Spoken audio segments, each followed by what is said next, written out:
Hello friends, welcome to Minds academy, మన academy. ఈరోజు మనం 20th మే కరెంట్ అఫైర్స్ డిస్కస్ చేద్దాం. 20th మే కరెంట్ అఫైర్స్ చూసే ముందు రోజులాగానే ప్రీవియస్ కరెంట్ అఫైర్స్ నుంచి కొన్ని క్వశ్చన్స్ చూద్దాం. Name of the 24/7 educational channel launched by Tripura state for students to compensate 14 months of pandemic period. Corona మహమ్మారి వలన స్టూడెంట్స్ దాదాపు 14 నెలలు కోల్పోయారు. ఈ కోల్పోయిన సమయాన్ని భర్తీ చేయడం కోసం త్రిపుర రాష్ట్రం మొదలుపెట్టినటువంటి 24 hours ఎడ్యుకేషనల్ ఛానల్ పేరేంటి అని అడుగుతున్నాడు. Vande Tripura. So India's first agri export facilitation centre established in Pune by Maharashtra chamber of commerce, industry and agriculture in collaboration with. మనం నిన్న క్లియర్గా డిస్కస్ చేసాం. భారతదేశంలోనే మొట్టమొదటి అగ్రి ఎక్స్పోర్ట్ ఫెసిలిటేషన్ సెంటర్ అంటే అక్కడ ఉన్నటువంటి రైతులు కానీ లేకపోతే ఎవరైనా వ్యవసాయ ఉత్పత్తులను ఇతర దేశాలకు ఎక్స్పోర్ట్ చేయాలనుకుంటే ఈ సెంటర్ వాళ్ళకు కావాల్సినటువంటి సహాయ సహకారాలు అందిస్తుంది. ఏ రకంగా వాళ్ళకు ట్రైనింగ్ ప్రోగ్రామ్స్ కండక్ట్ చేయడం కానీ, వర్క్షాప్స్ కండక్ట్ చేయడం కానీ, లేకపోతే ఆర్గానిక్ ఫార్మింగ్ మీద వాళ్ళకు గైడెన్స్ ఇవ్వడం కానీ, వాళ్ళ పండ్ల తోటలకు కావాల్సినటువంటి సహాయ సహకారాలు ఇవ్వడం కానీ, వాళ్ళ మార్కెటింగ్కు, బ్రాండింగ్కు, ప్యాకేజింగ్కు, వీటన్నిటికీ సంబంధించినటువంటి సహాయ సహకారాలు అందిస్తుందని చెప్పుకున్నాం. India's first agro export facilitation centre. మరి దీన్ని ఎవరు ఎస్టాబ్లిష్ చేశారు అంటే Maharashtra chamber of commerce, industry and agriculture in collaboration with NABARD. Very important. NABARD కాంటెక్స్లో ఉంది కాబట్టి నాబార్డ్ ఎప్పుడు ఎస్టాబ్లిష్ చేశారు? మీ అందరికీ చాలా important examination point of view question ఇది. 12th July 1982. 12th July 1982 NABARD establish చేశారు. విత్ డేట్ అడుగుతున్నారు, ఓన్లీ ఇయర్ మాత్రమే కాదు, డేట్ కూడా ఎగ్జామ్స్లో అడుగుతున్నారు. 12th July 1982. And what is the head quarters of NABARD? Mumbai. And who is the chairman of NABARD? G.R. Chintala. G.R. Chintala. So SPART, which is in news recently, is a technology developed for which purpose? దీన్ని నేను discuss చేయలేదు, కావాలనే క్వశ్చన్స్లో పెట్టాను. ఏవైనా కొన్ని చిన్న చిన్న current affairs అవి అడిగే అవకాశం ఉండి మనకు సమయం తక్కువ ఉండడం వల్ల డిస్కస్ చేయకపోతే నేను క్వశ్చన్స్ రూపంలో కూడా అందిస్తుంటాను, దయచేసి గమనించండి. స్పాట్ అనేది university of Illinois. University of Illinois. Illinois అనేది యునైటెడ్ స్టేట్స్ ఆఫ్ అమెరికాలో ఉన్నటువంటి ఒక స్టేట్ అనమాట. సో ఈ ఇల్లినాయిస్ అనేటువంటి రాష్ట్రంలో యూనివర్సిటీ ఆఫ్ ఇల్లినాయిస్ ఉంది. ఆ యూనివర్సిటీ ఆఫ్ ఇల్లినాయిస్ కనిపెట్టినటువంటి COVID-19 టెస్టింగ్ ప్రాసెస్. సో ఏంటిది? COVID-19 testing technology. ఈ టెక్నాలజీని ఎవరు కనిపెట్టారు? University of Illinois. ఈ టెక్నాలజీ ద్వారా మన సెలైవా ద్వారా ఇది టెస్ట్ చేసి అక్యురేట్ రిజల్ట్స్ ఇస్తుంది. ఆ సెలైవాలో ఉన్నటువంటి ఈవెన్ 1 వైరల్ పార్టికల్ ఉన్నా కూడా ఇది డిటెక్ట్ చేస్తుంది అని వాళ్ళు చెప్తున్నారు. ఇది సింపుల్ హ్యాండ్ హెల్డ్ డివైస్ అనమాట. అంటే చాలా పోర్టబుల్గా ఉంటుంది, ఈజీగా క్యారీ చేయొచ్చు. ఒక చేతిలో సరిపోయేటువంటి డివైస్ వీళ్ళు తయారు చేశారు. ఈ డివైస్ ద్వారా టెస్ట్ చేసి చాలా అక్యురేట్ రిజల్ట్స్ వితిన్ 30 minutes ఇస్తుంది. ఇది కూడా ఇంపార్టెంట్ పాయింట్. 30 minutesలోనే అక్యురేట్ రిజల్ట్స్ ఇస్తుంది. సో జనరల్గా క్వశ్చన్ ఇలాగే డైరెక్ట్ అడిగే అవకాశం ఉంది. స్పాట్ అనేది ఏ technology? COVID-19 technology, testing technology. అంతేకాకుండా ఇది ఎవరు డెవలప్ చేశారని కూడా అడిగే అవకాశం ఉంది. University of Illinois. So this Illinois is a state in United States of America. ఎక్కడుందంటే ఈ యూనివర్సిటీ ఆఫ్ ఇల్లినాయిస్ షికాగోలో ఉంది. Next question, which treatment has been dropped from the list of COVID-19 treatments by government of India? భారత ప్రభుత్వం COVID-19 చికిత్సల list నుంచి తొలగించినటువంటి therapy ఏది అంటే మనకందరికీ తెలుసు, convulsant plasma therapy. Convulsant plasma therapy సరైనటువంటి రిజల్ట్స్ ఇవ్వట్లేదు అని చెప్పి ప్రపంచవ్యాప్తంగా ఇంటర్నేషనల్ ఆర్గనైజేషన్స్ కూడా ధృవీకరించాయి. అంతేకాకుండా మన భారత ప్రభుత్వానికి చెందినటువంటి ICMR, Indian council of medical research, జనరల్గా ఇది COVID-19 ట్రీట్మెంట్ గురించి గైడ్లైన్స్ డాక్టర్స్ అందరికీ అందిస్తూ ఉంది. ఆ గైడ్లైన్స్ నుంచి ప్లాస్మా థెరపీని తీసేసింది. ప్లాస్మా థెరపీ గురించి మాట్లాడుతున్నాం కాబట్టి మనం ఆల్రెడీ డిస్కస్ చేసాం. ప్లాస్మా థెరపీలో యాంటీబాడీస్, కోవిడ్ నుంచి రికవర్ అయినటువంటి, కన్వల్సెంట్ అంటేనే రికవర్డ్ అయినటువంటి పేషెంట్స్ అని. సో కోవిడ్ నుంచి రికవర్ అయినటువంటి పేషెంట్స్లో ఉన్నటువంటి యాంటీబాడీస్ కోవిడ్తో బాధపడుతున్నటువంటి వాళ్ళ బ్లడ్లోకి ఈ ప్లాస్మాని ఎక్కించినప్పుడు ఆ కోవిడ్ వైరస్తో ఫైట్ చేసి వాళ్ళకు రికవరీ కలిగిస్తుంది అన్నది ఈ ప్లాస్మా థెరపీ యొక్క థియరీ అనమాట. యాంటీబాడీస్కి సంబంధించినటువంటి ఇంకో టెక్నాలజీ ఏంది? Monoclonal antibodies. సో అది కూడా మనం డిస్కస్ చేసాం. మోనోక్లోనల్ యాంటీబాడీస్ ఇవేంటంటే ల్యాబ్లోనే యాంటీబాడీస్ను డైరెక్ట్గా తయారు చేస్తారు. కోవిడ్-19 యాంటీజెన్ స్పైక్ ప్రోటీన్ ఏదైతే ఉందో, కోవిడ్-19 స్ట్రక్చర్ కనుక మీరు చూస్తే అందులో అవుటర్ సర్ఫేస్లో స్పైక్ ప్రోటీన్ ఉంటుంది. ఇది మన సెల్కి అటాచ్ అవ్వడానికి యూజ్ అవుతుంది అనమాట. అంటే మన సెల్కి అటాచ్ అయిపోయి సెల్లో ఇది నివాసం ఉండి మల్టిప్లై చేసుకుంటుంది. దాని యొక్క నంబర్ని మల్టిప్లై చేసుకొని బిలియన్స్ ఆఫ్ కరోనా వైరస్ లాగా డెవలప్ అయ్యి మన బాడీ మీద, మన ఇమ్యూనిటీ సిస్టమ్ మీద దాడి చేస్తుంది అనమాట. సో ఆ స్పైక్ ప్రోటీన్ డిటెక్ట్ చేసినప్పుడు జనరేట్ అయ్యేటువంటి యాంటీబాడీస్ని ల్యాబ్లోనే తయారు చేసేటువంటి టెక్నాలజీ మోనోక్లోనల్ యాంటీబాడీస్. సో వీటిని రోగి రక్తంలోకి ఎక్కించినప్పుడు యాంటీబాడీస్ ఉండడం వల్ల ఫైట్ చేస్తుంది అన్నది దీని యొక్క థియరీ. సో అదేవిధంగా యాంటీబాడీస్ వాడేటువంటి ఇంకొక థెరపీ ఏంటి, మనం మాట్లాడుకున్నాం వ్యాక్సిన్స్. సో వ్యాక్సిన్స్లో కూడా యాంటీబాడీస్ని వాడతారు. Next question, which Indian state has launched hit covid app to monitor కోవిడ్-19 పేషెంట్స్? సో ఏ రాష్ట్ర ప్రభుత్వం హిట్ కోవిడ్ అనేటువంటి యాప్ను స్టార్ట్ చేసింది? ఇది మనం డిస్కస్ చేసాం. ఆ రాష్ట్రం యొక్క హెల్త్ కేర్ వర్కర్స్ ఎవరైతే ఉన్నారో వాళ్ళు ఐసోలేషన్లో ఉన్నటువంటి, హోమ్ ఐసోలేషన్లో ఉన్నటువంటి పేషెంట్స్ వాళ్ళ యొక్క ఆక్సిజన్ లెవెల్స్ 93 కన్నా తక్కువ పడిపోతే వాళ్ళు డిటెక్ట్ చేసి దగ్గరలో ఉన్నటువంటి కోవిడ్ హెల్త్ కేర్ సెంటర్కి వాళ్ళని జాయిన్ చేస్తారు. సో ఈ యాప్ని డెవలప్ చేసింది ఏ రాష్ట్రం? బీహార్. సో బీహార్ రాష్ట్రం డెవలప్ చేసింది. United States of America to work with Covax to allocate 80 million vaccine doses. So మనం ఈ న్యూస్ ఐటమ్ ఆల్రెడీ డిస్కస్ చేసాం. యునైటెడ్ స్టేట్స్ ఆఫ్ అమెరికా ఒక 20 మిలియన్ వ్యాక్సిన్లు పెంచుతోంది. సో తద్వారా టోటల్ వ్యాక్సినేషన్లు, అది ప్రపంచానికి అందిస్తున్నటువంటి మొత్తం టీకాల సంఖ్య 80 మిలియన్లు అవుతోందని చెప్పి నేను డిస్కస్ చేశాం. అయితే ఈ 80 మిలియన్ వ్యాక్సిన్లను వివిధ దేశాలకు ఏ రకంగా కేటాయించాలి, అలొకేషన్ ప్రాబ్లం ఈ అలొకేషన్ ఎలా చేయాలి, ఈ సమస్యను పరిష్కరించడం కోసం అమెరికా కోవాక్స్తో వర్క్ చేస్తుంది. సో కోవాక్స్ అనేది ఏంటి? కోవిడ్-19 వ్యాక్సిన్ గ్లోబల్ యాక్సెస్ ప్రోగ్రామ్. ఈ కోవాక్స్ అనేది వరల్డ్ హెల్త్ ఆర్గనైజేషన్ స్టార్ట్ చేసింది. ఎందుకు స్టార్ట్ చేసింది అంటే వ్యాక్సిన్ నేషనలిజంని అడ్డుకోవడానికి. అంటే వ్యాక్సిన్ని కేవలం కొన్ని దేశాలు మాత్రమే యాక్సెస్ చేసి ఆ దేశంలోని పౌరులకు మాత్రమే అట్టిపెట్టుకోకుండా అన్ని దేశాలకు, పేద దేశాలు కూడా, డెవలపింగ్ కంట్రీస్ కూడా వ్యాక్సిన్ యాక్సెస్ చేయాలి అన్న ఉద్దేశంతో స్టార్ట్ చేసిందే కోవాక్స్, కోవిడ్-19 vaccine global access programme. So వీళ్ళతో కలిసి United States of America 80 million వ్యాక్సిన్లు ఏవైతే ఇది తయారు చేస్తుందో వాటిని డిస్ట్రిబ్యూట్ చేయడానికి ప్లాన్ చేస్తుంది అనమాట. సో ఈ సందర్భంగా వాళ్ళను ఇండియా గురించి అడిగినప్పుడు ఇండియాకు ఎక్కువ వ్యాక్సిన్లు ప్రొవైడ్ చేయనున్నారా అంటే ఇండియానే కాదు, చాలా దేశాలు కూడా అర్హులుగా ఉన్నాయి. సో ఆయా దేశాల కేటాయింపులను బట్టి కోవాక్స్ ఏ విధంగా అలొకేట్ చేస్తే ఆ విధంగా మేము సప్లై చేస్తామంటుంది. సో ఈ బ్యాక్డ్రాప్లో చూస్తే ఈ కోవిడ్ సెకండ్ వేవ్లో అమెరికా ఏం చెప్తోందంటే మేము ఇండియాకు ఆల్రెడీ $100 మిలియన్ కోఆపరేషన్ లేదా సహాయాన్ని అందించాము అని చెప్తోంది. అంతేకాకుండా అమెరికాకు ఇండియాకు సంబంధించింది క్వాడ్ అనే ఒక గ్రూపింగ్ ఉంది. సో ఈ క్వాడ్ గ్రూపింగ్, దీని గురించి మనం డిస్కస్ చేస్తాం త్వరలో. ఈ క్వాడ్ గ్రూపింగ్, ఇందులో ఉన్నటువంటి దేశాలు ఇండియా, అమెరికా, జపాన్, ఆస్ట్రేలియా. ఈ క్వాడ్ గ్రూపింగ్ ఏమని డిసైడ్ చేసింది అంటే 2022 లోపు కోవిడ్-19 వ్యాక్సిన్స్ని దాదాపు 1 బిలియన్ డోసెస్ని మేము ఇండో పసిఫిక్ రీజియన్లో డిస్ట్రిబ్యూట్ చేస్తాము అని క్వాడ్ గ్రూపింగ్ ఒక డెసిషన్ తీసుకుంది. ఈ డెసిషన్లో భాగంగానే ఇండియాకి జాన్సన్ అండ్ జాన్సన్ వ్యాక్సిన్ వస్తుంది. ఈ వ్యాక్సిన్ని తయారు చేయడం కోసం జాన్సన్ అండ్ జాన్సన్ కంపెనీతో ఒప్పందం కుదుర్చుకున్నటువంటి ఇండియన్ కంపెనీ ఏది అంటే biological E. So this is very very important. Biological E ఇది ఇండియన్ కంపెనీ. దీని యొక్క హెడ్ క్వార్టర్స్ ఎక్కడ? Hyderabad. So Hyderabad based Telangana biological E company collaborating with Johnson and Johnson to produce Johnson కోవిడ్-19 vaccine. This is very important news. ఈ వ్యాక్సిన్ని దాదాపు జూలైలో అలా అందించాలనేది ప్రయత్నాలు చేస్తోంది. సో మనం ఇక్కడ 2 న్యూస్ చూసాం. యునైటెడ్ స్టేట్స్ ఆఫ్ అమెరికా కోవాక్స్తో వర్క్ చేస్తోంది 80 మిలియన్ వ్యాక్సిన్స్ని అన్ని దేశాలకు కేటాయింపులు చేయడం కోసం. అంతేకాకుండా బయోలాజికల్ ఈ అనేది Hyderabad based pharmaceutical company.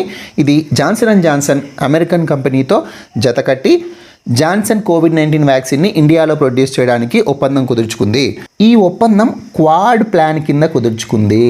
Quad plan ఏదైతే మనం డిస్కస్ చేశామో 1 బిలియన్ డోసెస్ ఆఫ్ కోవిడ్-19 వ్యాక్సిన్స్ని ఇండో పసిఫిక్ రీజియన్లో ఉన్నటువంటి దేశాలకు డిస్ట్రిబ్యూట్ చేయాలని క్వాడ్ ప్లాన్. సో అసలు క్వాడ్ అంటే ఏంటి మనం ఆల్రెడీ ప్రీవియస్ కరెంట్ అఫైర్స్లో డిస్కస్ చేసాం, మళ్ళీ ఒకసారి చూద్దాం. సో క్వాడ్ అనే గ్రూపింగ్లో 4 దేశాలు ఉంటాయి: భారత్, అమెరికా, జపాన్, ఆస్ట్రేలియా. ఈ క్వాడ్ గ్రూపింగ్ ఎలా ఫామ్ అయింది అంటే సునామీ తర్వాత 2004లో సునామీ వల్ల చాలా అల్లకల్లోలం సృష్టించింది, చాలామంది ప్రాణాలు కోల్పోయారు. ఆ సునామీ రిలీఫ్ ఎఫర్ట్స్లో భాగంగా, సహాయక చర్యల్లో భాగంగా భారత్, యుఎస్, జపాన్, ఆస్ట్రేలియా కలవడం జరిగింది. అప్పుడు ఈ ఐడియా వచ్చిందనమాట. నలుగురం కలిసి ఒక గ్రూపింగ్ ఫామ్ చేసుకుంటే ఇండో పసిఫిక్ రీజియన్లో డెవలప్మెంట్ యాక్టివిటీస్ కానీ లేకపోతే టెర్రరిజంను ఆపడం కానీ, ముఖ్యంగా చైనాను కంట్రోల్ చేయడం కోసం. అంటే చైనా ఇండో పసిఫిక్ రీజియన్లో నావిగేషన్ అడ్డుకుంటోంది, అంతేకాకుండా ఏరో ఫ్లైట్స్ని అడ్డుకుంటోంది. ఈ రకమైన చైనా డామినేషన్ని కంట్రోల్ చేయడం కోసం మనం ఒక గ్రూపింగ్గా ఫామ్ అవ్వాలని నిర్ణయించుకున్నాయి. అసలు ఈ ఐడియాని మొట్టమొదట తెచ్చింది ఎవరు? అప్పటి జపాన్ ప్రధాని Shinzo Abe. So Shinzo Abe అప్పుడు ప్రధానిగా ఉన్నారు జపాన్కి. ఆయన ఐడియా క్వాడ్ అనమాట. ఈయన డిసెంబర్ 2012లో ఏషియాస్ డెమోక్రాటిక్ సెక్యూరిటీ డైమండ్ అనే పేరుతో మన నలుగురము ఒక గ్రూప్గా ఫామ్ అవుతామని కూడా సజెస్ట్ చేశాడు.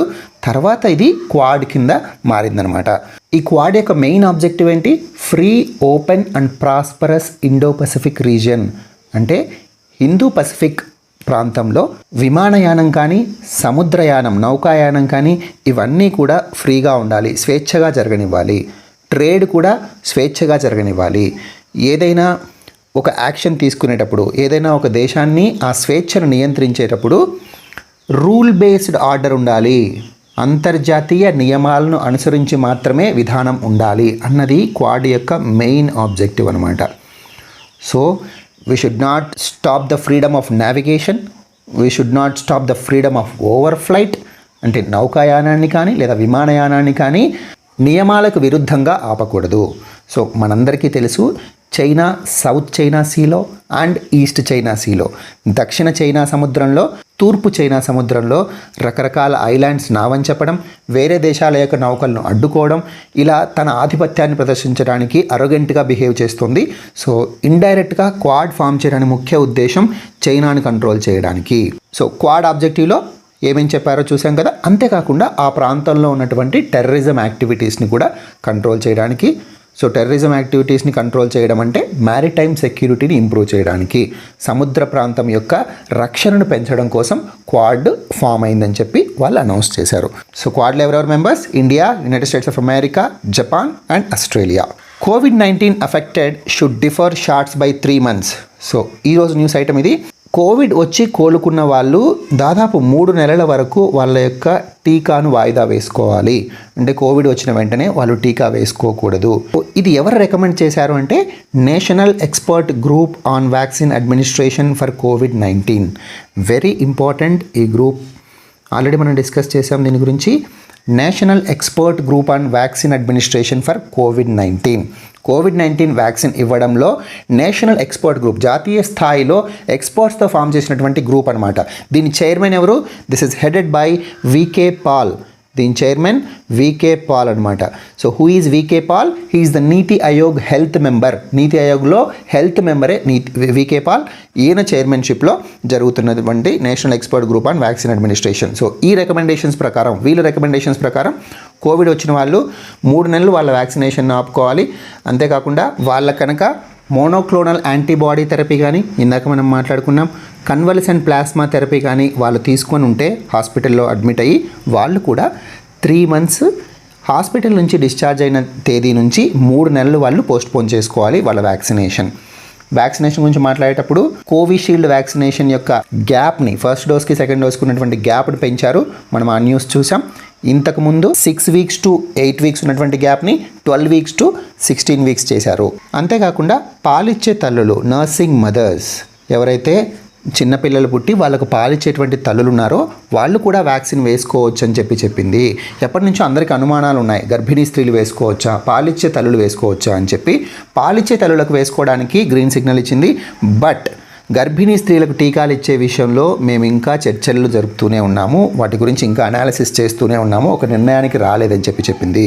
అంతేకాకుండా ఏదైనా ఒక ప్రమాదం జరిగి సీరియస్ ఇంజురీ అయ్యి లేకపోతే ఒక ప్రమాదకరమైన వ్యాధితో హాస్పిటలైజ్ అయ్యి ఐసీయూలో ఉన్న వాళ్ళు 4 నుంచి 8 వారాలు COVID-19 వ్యాక్సిన్ వేసుకోకూడదు అని చెప్పింది. ఎప్పటి నుంచి? డిశ్చార్జ్ అయిన సమయం నుంచి 4 నుంచి 8 వారాలు వ్యాక్సినేషన్ వేసుకోవద్దని కూడా సూచించింది.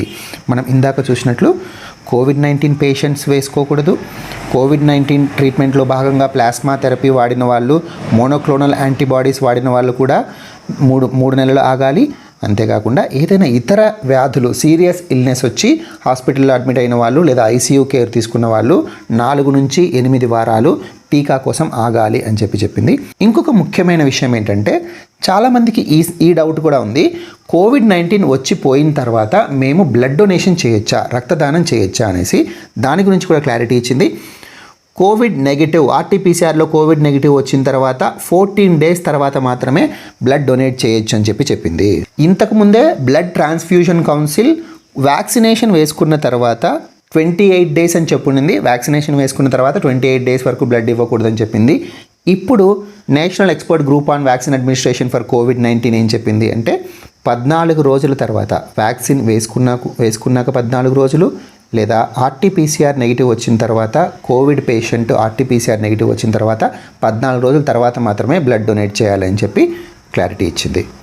Scrap update centre to WhatsApp తన యొక్క ప్రైవసీ పాలసీని ఈ మధ్య అప్డేట్ చేస్తున్నట్టు మనందరికీ తెలుసు. వాట్సాప్ ప్రైవసీ పాలసీ 2021 అని చెప్పి వాళ్ళు అప్డేట్ చేస్తున్నామని యూజర్స్ అందరినీ కూడా వాళ్ళ యాక్సెప్టెన్స్ అడుగుతున్నారు. ఈ టర్మ్స్ ఆఫ్ రెఫరెన్స్ వాళ్ళు అప్డేట్ చేయడంలో May 15 డెడ్ లైన్ పెట్టారు ఇండియాలో. కానీ ఆ డెడ్ లైన్ని ఇప్పుడు ఎక్స్టెండ్ చేసుకున్నారు. May 15 తర్వాత ఎవరైతే యూజర్స్ యాక్సెప్ట్ చేయకపోతే వాళ్ళ యొక్క చాటింగ్ ఫెసిలిటీ కావచ్చు, వీడియో కాలింగ్ ఫెసిలిటీ, ఇవన్నీ కూడా మేము ఆపేస్తామని చెప్పి వాళ్ళు ముందు అనౌన్స్ చేయడం జరిగింది. కానీ ఇప్పుడు భారత ప్రభుత్వం యొక్క ministry of electronics and IT నోటీసులు జారీ చేసింది వాట్సాప్కి. ఏమని, మీరు ఈ వాట్సాప్ అప్డేట్ ఏదైతే చేస్తున్నారో దాన్ని విత్డ్రా చేసుకోండి, వెనక్కి తీసుకోండి, ఆపేసేయండి అని చెప్పింది.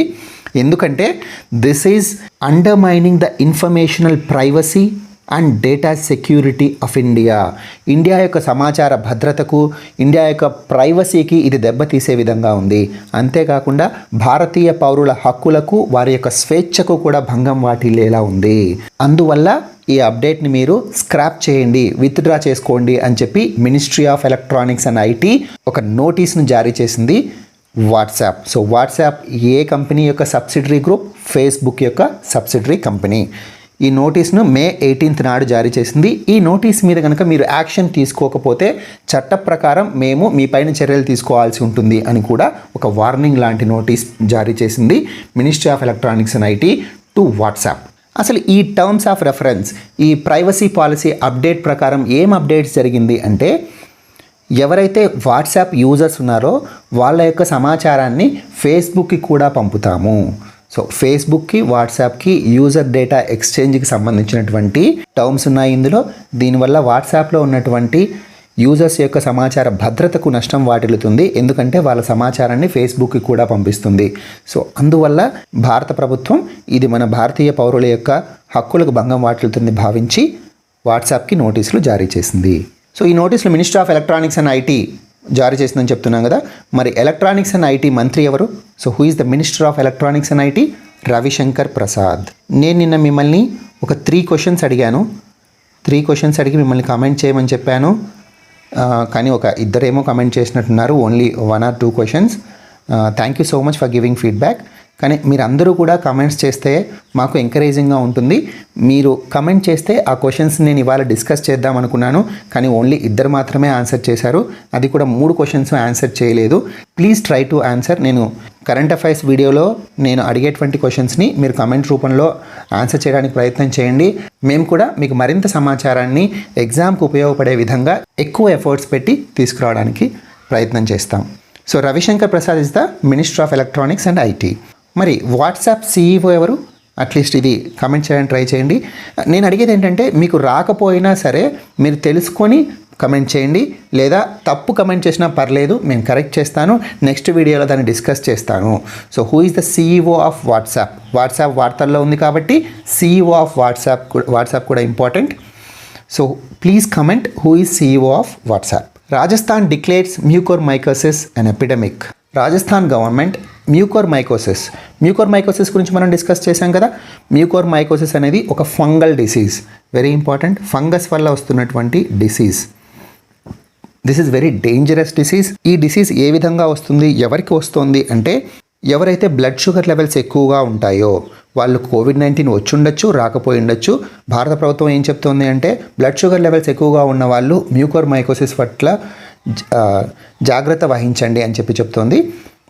కానీ జనరల్గా ఇప్పుడు ఎవరికి వస్తుందంటే బ్లడ్ షుగర్ లెవెల్స్ ఎక్కువగా ఉండి వాళ్ళకు కోవిడ్-19 అటాక్ అయినప్పుడు వస్తుంది. ఎందుకు వస్తుంది? కోవిడ్-19 అటాక్ అయినటువంటి పేషెంట్స్కి స్టీరాయిడ్స్ ఎక్కువ డోసేజ్లో ఇస్తున్నారు. హాస్పిటల్స్లో అడ్మిట్ అయి ఉంటారు, వాళ్ళకు ఆక్సిజన్ లెవెల్స్ పడిపోతూ ఉంటాయి. సో వాళ్ళ ప్రాణాలను బ్రతికించడం కోసం డాక్టర్లు స్టీరాయిడ్ మందులు ఇస్తున్నారు. ఈ స్టీరాయిడ్ ఇవ్వడం వల్ల మన యొక్క ఇమ్యూనిటీ సప్రెస్ అవుతుంది, అంటే మన రోగ నిరోధక శక్తి తగ్గిపోతుంది. ఎప్పుడైతే రోగ నిరోధక శక్తి తగ్గిపోతుందో ఈ ఫంగస్ అటాక్ చేస్తుంది. ఈ ఫంగస్ ఎక్కడ ఉంటుంది? గాలిలో ఉంటుంది, వాటర్లో ఉంటుంది, అంతేకాకుండా నేలలో కూడా ఉంటుంది. కాబట్టి ఎప్పుడైతే కోవిడ్-19 పేషెంట్స్ హాస్పిటల్లో అడ్మిట్ అయ్యి వాళ్ళు స్టీరాయిడ్ ఇంజెక్షన్స్ తీసుకుంటారో స్టీరాయిడ్స్ వల్ల షుగర్ లెవెల్స్ ఇంకా ఎక్కువైపోయి మన ఇమ్యూనిటీ సిస్టమ్ దాదాపు సప్రెస్ అయిపోయి ఈ ఫంగస్ అటాక్ చేసి మ్యూకోర్మైకోసిస్ను ఇస్తుంది. దీన్ని బ్లాక్ ఫంగస్ అని కూడా అంటారు. దీనివల్ల దవడ భాగం, కళ్ళు, ముక్కు దగ్గర ఇక్కడంతా కూడా ఫంగస్ ఏర్పడి వీటన్నిటిని రిమూవ్ చేయాల్సినటువంటి అవసరం కూడా వస్తుంది. ఎందుకు రిమూవ్ చేస్తున్నారంటే ఇది బ్రెయిన్కి వెళ్ళేటువంటి అవకాశం ఉంది, తద్వారా మరణం సంభవించవచ్చు అని చాలామందికి ఒక చెంపని రిమూవ్ చేయడం కానీ లేదా ఒక కన్ను రిమూవ్ చేయడం కానీ జరుగుతుంది. దాదాపు 50% ఎవరైతే ఈ ఫంగల్ డిసీజ్ వస్తుందో వాళ్ళు మరణిస్తున్నారు.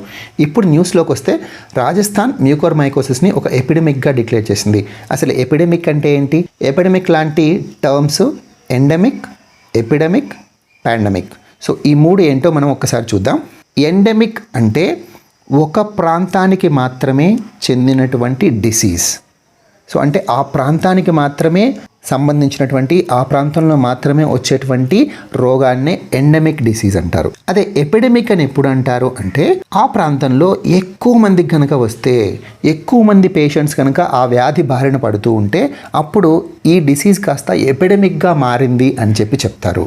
మరి పాండమిక్ ఎప్పుడు అంటారు అంటే చాలా దేశాల్లో ఎక్కువ మంది ప్రజలకు దాదాపు ప్రపంచమంతా వ్యాపించిపోయి ఉంటే అలాంటి వ్యాధిని పాండమిక్గా డిక్లేర్ చేస్తారు. So Rajasthan declared mucormycosis disease an epidemic. So అర్థమైంది కదండి, ఎండమిక్కి, ఎపిడమిక్కి, పాండమిక్కి తేడా. And mucormycosis is a fungal disease. దీన్నే బ్లాక్ ఫంగస్ అని కూడా అంటారు. ఈ మ్యూకోర్మైకోసిస్ అనేది కొత్త వ్యాధి కాదు, ఇప్పుడు మనం కొత్తగా చూస్తున్నటువంటి వ్యాధి కాదు.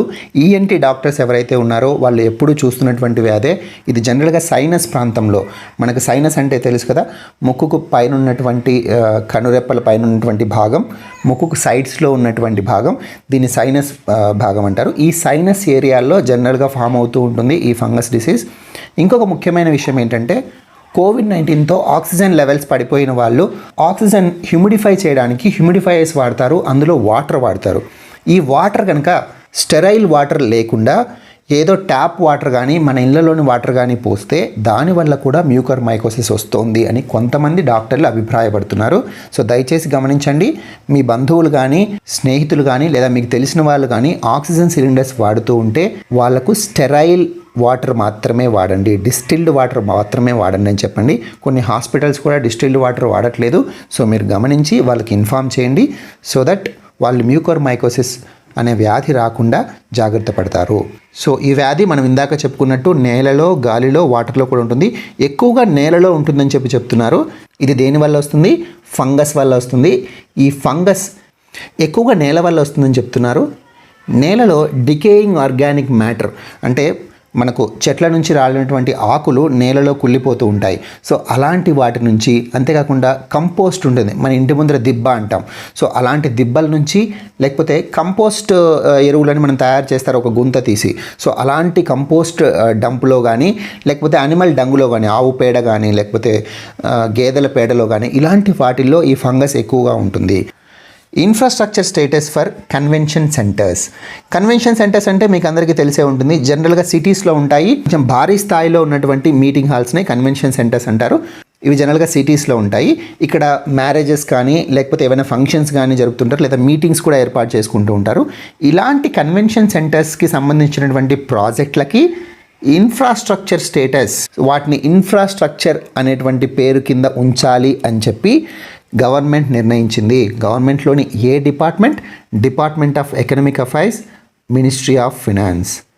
ఆర్థిక మంత్రిత్వ శాఖలోని ఆర్థిక వ్యవహారాల డిపార్ట్మెంట్ కన్వెన్షన్ సెంటర్స్ ప్రాజెక్ట్స్కి ఇన్ఫ్రాస్ట్రక్చర్ స్టేటస్ ఇచ్చింది, ఇన్ఫ్రాస్ట్రక్చర్ హోదాను కల్పించింది. దీనివల్ల ఏంటి యూజ్ అంటే ఈ ప్రాజెక్ట్స్ కన్స్ట్రక్ట్ చేసేటప్పుడు వాళ్ళు బ్యాంకుల నుంచి ఈజీగా రుణాలు పొందొచ్చు. So is of getting loans from banks. So ఇది మెయిన్ రీజన్ అనమాట. ఇన్ఫ్రాస్ట్రక్చర్ స్టేటస్ ఏదైనా ఒక ప్రాజెక్ట్స్ కానీ ఒక కేటగిరీ ఆఫ్ ప్రాజెక్ట్స్కి గవర్నమెంట్ ప్రొవైడ్ చేస్తోంది అంటే ముఖ్య ఉద్దేశం ఏంటంటే వాటికి లోన్స్ రావడానికి ఈజీగా ఉంటుంది. అంతేకాకుండా ఇన్సూరెన్స్ కంపెనీల నుంచి కానీ, పెన్షన్ ఫండ్ నుంచి కానీ, ఇంటర్నేషనల్ ఆర్గనైజేషన్స్, సో అలాంటి వాటి నుంచి వీళ్ళు ఈజీగా లోన్స్ పొందడమే కాకుండా ఈజియర్ టర్మ్స్లో పొందగలరు. అంటే ఇంట్రెస్ట్ రేట్ తక్కువ ఉండి కానీ లేదా లాంగ్ పీరియడ్ అంటే ఎక్కువ కాలంలో లోన్స్ను తక్కువ ఇన్స్టాల్మెంట్స్లో రీపే చేసేలాగా వీళ్ళు పొందగలరు అనమాట. సో దీనికోసం ఇన్ఫ్రాస్ట్రక్చర్ స్టేటస్ ఉపయోగపడుతుంది. మరి ఇప్పుడు ఎలాంటి కన్వెన్షన్ సెంటర్ ప్రాజెక్ట్స్కి ఇది ప్రొవైడ్ చేస్తుంది అంటే ఆ ప్రాజెక్ట్ బిల్డ్ చేసేటువంటి బిల్టప్ ఫ్లోర్ ఏరియా కనీసం 1,00,000 చదరపు మీటర్లు ఉండాలి. సో ఈ కండిషన్ గుర్తుపెట్టుకోండి. అట్లీస్ట్ 1,00,000 స్క్వేర్ మీటర్స్ ఉన్నటువంటి కన్వెన్షన్ సెంటర్ ప్రాజెక్ట్స్కి మాత్రమే department of economic affairs infrastructure స్టేటస్ని ప్రొవైడ్ చేస్తుంది. ఈ ఇన్ఫ్రాస్ట్రక్చర్ స్టేటస్ ఆగస్టు 2020లో గవర్నమెంట్ రెంటల్ హౌసింగ్ ప్రాజెక్ట్స్ కూడా ప్రొవైడ్ చేసింది. అది అఫోర్డబుల్ రెంటల్ హౌసింగ్ ప్రాజెక్ట్స్. ఒక ఏరియాలో మాస్ హౌసింగ్ కోసం రెంటల్ హౌసెస్ని కన్స్ట్రక్ట్ చేస్తూ ఉంటారో అలాంటి ప్రాజెక్ట్స్ని కూడా ఇన్ఫ్రాస్ట్రక్చర్ కిందకి తీసుకొని వచ్చింది లాస్ట్ ఆగస్ట్లో గవర్నమెంట్. ఇది కూడా గుర్తుపెట్టుకోండి.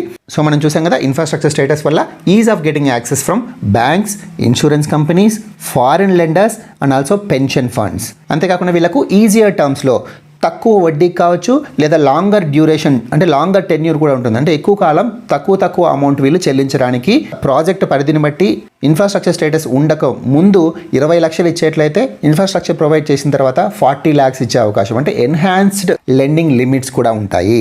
So this is infrastructure status. China launches Haiyang 2D satellite. ఈ హయాంగ్ 2D శాటిలైట్ను ఏ రాకెట్ ద్వారా చైనా లాంచ్ చేసింది అంటే లాంగ్ మార్చ్ 4B. మనం ఇటీవల న్యూస్లో చూసాం long March 5B.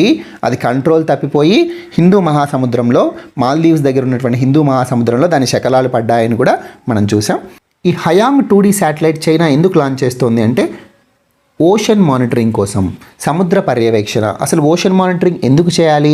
Ocean monitoring చేయడం వల్ల క్లైమేట్ చేంజ్, వాతావరణ మార్పుల వల్ల వచ్చేటువంటి ప్రమాదాలు, ఓషన్ లెవెల్స్ పెరిగిపోయి చుట్టుపక్కల ఉన్నటువంటి ప్రాంతాలు ఇనండేట్ అవుతాయి, అంటే మునిగిపోతాయి. సో ఇలాంటి ప్రమాదాలను ముందే పసిగట్టడం కోసం ఇదొక ఓషన్ రిమోట్ సెన్సింగ్ శాటిలైట్ అనమాట. అంటే సముద్రంలో వచ్చేటువంటి ప్రమాదాలను రిమోట్గా మానిటర్ చేస్తూ సెన్స్ చేస్తుంది, రికగ్నైజ్ చేసి ఇది అలర్ట్ చేస్తుంది అనమాట. సో ఇది ఓన్లీ ఒక శాటిలైటే చేస్తుందా అంటే కాదు. చైనా ఒక గ్రూప్ ఆఫ్ శాటిలైట్స్ని పంపిస్తుంది. దీన్ని కన్స్టలేషన్ ఆఫ్ శాటిలైట్స్ అంటారు. ఇది ఆల్రెడీ చైనా పంపినటువంటి హయాంగ్ 2B, హయాంగ్ 2Cతో కలిసి మానిటర్ చేస్తుంది. వీటన్నిటినీ కలిసి ఒక కన్స్టలేషన్గా చైనా వాడుకొని చైనా దగ్గరలో ఉన్నటువంటి సముద్రాన్ని మానిటర్ చేయడానికి యూస్ చేస్తుందన్నమాట. సో ఇది ఎగ్జామ్ పాయింట్ ఆఫ్ వ్యూలో ఎలా అడగచ్చు? చైనా లాంచ్ చేసినటువంటి హయాంగ్ 2D శాటిలైట్, ఇది ఏ kind of satellite? Ocean monitoring satellite. ఇది ఏ ఇతర రాకెట్లతో కలిపి కన్స్టలేషన్గా ఫామ్ అవుతుంది? HY-2B అంటే హయాంగ్ 2B, హయాంగ్ 2C. ఇది సముద్రంలో ఉన్నటువంటి వాతావరణాన్ని మానిటర్ చేస్తూ అంతేకాకుండా వచ్చేటువంటి ప్రమాదాలను కూడా ముందే రికగ్నైజ్ చేయడానికి లాంచ్ చేశారనమాట. ఇప్పుడు చైనా కాంటెక్స్లో మాట్లాడుతున్నాం కాబట్టి లాస్ట్ వీక్ న్యూస్ ఐటమ్ చూసాం. చైనా మార్స్ మీద ల్యాండ్ అయినటువంటి 3వ దేశం. అంతేకాకుండా చైనా రోవర్ని మార్స్ మీద పంపడంలో సెకండ్ కంట్రీ అనమాట. So China is the third country to land on the Mars. China is the second country to send rover on to the Mars planet. మార్స్నే రెడ్ ప్లానెట్ అంటారు, తెలుగులో అరుణగ్రహం అంటారు. Medicine from the sky project Telangana. So తెలంగాణలో medicine from the sky ప్రాజెక్ట్ని start చేసింది Telangana government. దీనికంటే ముందు మనం న్యూస్లో చూసాం, సివిల్ ఏవియేషన్ మినిస్ట్రీ నుంచి అప్రూవల్ తెచ్చుకుంది. ఎందుకోసం? Medicine from the sky project కోసం. ఎటువంటి అప్రూవల్ ఇది? డ్రోన్స్కి కావాల్సినటువంటి అప్రూవల్ అనమాట. అంటే ఎక్కడైనా డ్రోన్స్ని వాడాలి అంటే మినిస్ట్రీ ఆఫ్ సివిల్ ఏవియేషన్ నుంచి అప్రూవల్ ఖచ్చితంగా తెచ్చుకోవాలి. సో తెలంగాణ గవర్నమెంట్ ఆ అప్రూవల్స్ తెచ్చుకొని ఈ ప్రాజెక్ట్ని స్టార్ట్ చేసింది. ఈ ప్రాజెక్ట్ని ఒక పైలట్ బేసిస్ కింద, అంటే జస్ట్ టెస్టింగ్ పర్పస్లో ఇప్పుడు స్టార్ట్ చేసింది అనమాట. ఎక్కడ స్టార్ట్ చేసింది? వికారాబాద్ ఏరియాలో, హైదరాబాద్కి దగ్గరలో ఉన్నటువంటి వికారాబాద్ ఏరియాలో స్టార్ట్ చేసింది. వికారాబాద్ ఏరియా హాస్పిటల్ని ఫోకల్ పాయింట్గా, సెంట్రల్ పాయింట్గా తీసుకొని దాని చుట్టూ ఉన్నటువంటి 16 ప్రాథమిక ఆరోగ్య కేంద్రాల్లో మొదలుపెట్టిందనమాట. అంటే వికారాబాద్ ఏరియా హాస్పిటల్ ఒక డిస్ట్రిబ్యూషన్ సెంటర్. ఎందుకు ఈ ప్రాజెక్ట్? మెడిసిన్స్ని డ్రోన్స్ ద్వారా అందించడం కోసం. ఎందుకు ఈ ప్రాజెక్ట్? మెడిసిన్స్ని డ్రోన్స్ ద్వారా అందించడం కోసం. వికారాబాద్ సెంటర్గా అక్కడి నుంచి మెడిసిన్స్ని డ్రోన్స్ ద్వారా చుట్టూ ఉన్నటువంటి 16 ప్రాథమిక ఆరోగ్య కేంద్రాలకు డిస్ట్రిబ్యూట్ చేయడం కోసం ఈ పైలట్ ప్రాజెక్ట్ స్టార్ట్ చేసింది medicine from the sky project. ఇది Telangana government, world economic forum and health net global ఈ 2 ఆర్గనైజేషన్స్తో కలిసి మొదలుపెట్టినటువంటి ప్రాజెక్ట్ అనమాట. ఇప్పుడు ఇది పైలట్ బేసిస్ మీద 500 మీటర్ల వరకు మాత్రమే సప్లై చేస్తుంది మెడిసిన్స్ని డ్రోన్స్ ద్వారా. సో ఈ 500 మీటర్ల రేంజ్నే విజువల్ లైన్ ఆఫ్ సైట్ అంటారు. డ్రోన్ పరిభాషలో విజువల్ లైన్ ఆఫ్ సైట్ అంటారు. ఫ్యూచర్లో ఇది 9 కిలోమీటర్ల రేంజ్కి ఎక్స్టెండ్ చేయాలని భావిస్తోంది. సో ఈ ప్రాజెక్ట్ ఇప్పుడు కేవలం వికారాబాద్ ఏరియాలో టెస్టింగ్ కోసం, ఫ్యూచర్లో ఇది 9 కిలోమీటర్స్ రేంజ్లో, అంటే డిస్ట్రిబ్యూషన్ సెంటర్ ఏదైతే ఉంటుందో అక్కడి నుంచి 9 కిలోమీటర్ రేంజ్ కూడా ఎక్స్టెండ్ చేయాలని ఆలోచిస్తుంది. 500 మీటర్లను విజువల్ లైన్ ఆఫ్ సైట్ అన్నాం కదా, 9 కిలోమీటర్స్కి ఎక్స్టెండ్ చేస్తే beyond visual line of sight అంటారు. ఈ ప్రాజెక్ట్ కనుక, ఈ పైలట్ ప్రాజెక్ట్ కనుక సక్సెస్ అయితే దీన్ని కమర్షియల్గా డిప్లాయ్ చేయాలని భావిస్తున్నారు. ఇది సక్సెస్ అయితే ఏంటి ఉపయోగం? ఇప్పుడు కోవిడ్-19 పాండమిక్ వల్ల చాలామందికి మెడిసిన్స్ అందట్లేదు, చాలామంది హోమ్ ఐసోలేషన్లో ఉంటున్నారు. సో వాళ్ళు బయటకు వెళ్ళి మెడిసిన్స్ తెచ్చుకునేటువంటి పరిస్థితుల్లో ఉండకపోవచ్చు. సో అలాంటప్పుడు, అంతేకాకుండా చిన్న చిన్న ప్రాథమిక ఆరోగ్య కేంద్రాలు, ప్రైమరీ హెల్త్ కేర్ సెంటర్స్లో ఉన్నటువంటి వాళ్ళకి బ్లడ్ సడన్గా అవసరమైంది, కానీ అక్కడ ఆ ఫెసిలిటీ ఉండకపోవచ్చు. దగ్గరలో ఉన్నటువంటి సిటీకి వెళ్ళి తెచ్చుకోవాల్సి వస్తుంది, కానీ అక్కడ రోగులు మాత్రం ప్రమాదంలో ఉంటారు. అలాంటి సమయాల్లో డ్రోన్స్ ద్వారా వెంటనే అక్కడికి బ్లడ్ సప్లై చేయొచ్చు, అంతేకాకుండా మెడిసిన్ సప్లై చేయొచ్చు, కోవిడ్-19 వ్యాక్సిన్స్ని కూడా సప్లై చేయొచ్చు. సో ఇలా ఫ్యూచర్లో ఇవన్నిటిని దృష్టిలో పెట్టుకుని ఈ పైలట్ ప్రాజెక్ట్ని ఇప్పుడు తెలంగాణ గవర్నమెంట్ స్టార్ట్ చేసిందనమాట. ముఖ్యంగా ఇది రూరల్ ఏరియాకి బాగా ఉపయోగపడుతుంది. ఎందుకంటే మనం ఇందాక చెప్పుకున్నట్టు అక్కడ సరైనటువంటి ఫెసిలిటీస్ ఉండవు, మెడిసిన్ సప్లైస్ ఉండదు, బ్లడ్ సప్లై ఉండదు, వ్యాక్సిన్స్ దగ్గరలో వెంటనే అందుబాటులోకి ఉండవు. సో ఇలాంటి రూరల్ ఏరియాస్కి డ్రోన్స్ ద్వారా సప్లై చేయడం వల్ల ఎఫిషియంట్ హెల్త్ కేర్ సిస్టమ్ని బిల్డ్ చేయొచ్చు, ఒక సమర్థవంతమైన ఆరోగ్య వ్యవస్థను నిర్మించవచ్చు అన్నటువంటి ఉద్దేశంతో మొదలుపెట్టిందే medicine from the sky project Telangana. So ఇలాంటి పర్మిషనే ఇంకేదైనా ఆర్గనైజేషన్స్కు ఆల్రెడీ సివిల్ ఏవియేషన్ మినిస్ట్రీ ఇచ్చిందా అంటే ఐసీఎంఆర్ కూడా ఇలాంటి పర్మిషనే ఇచ్చింది.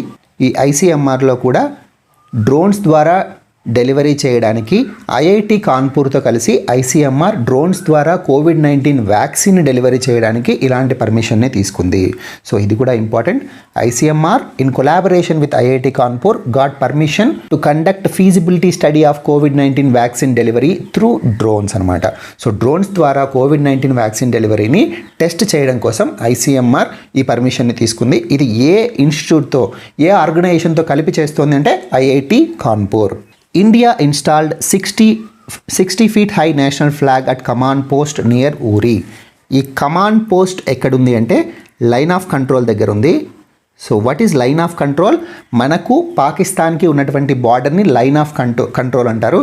అండ్ ఎల్ఏసి అని దేన్ని అంటారు? అసలు ఎల్ఏసి అంటే ఏంటి? Line of actual control.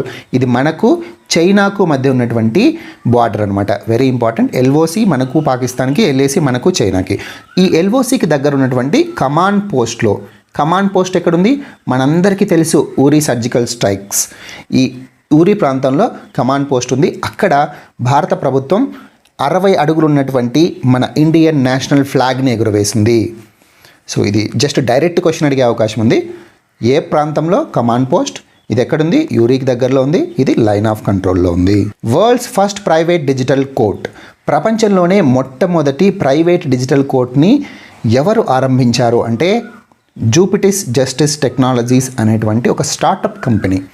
ఈ Jupitice justice technology Chandigarh based company. ఇది ఒక స్టార్టప్ కంపెనీ. వీళ్ళు ప్రపంచంలోనే మొట్టమొదటి డిజిటల్ కోర్ట్ స్టార్ట్ చేశారు.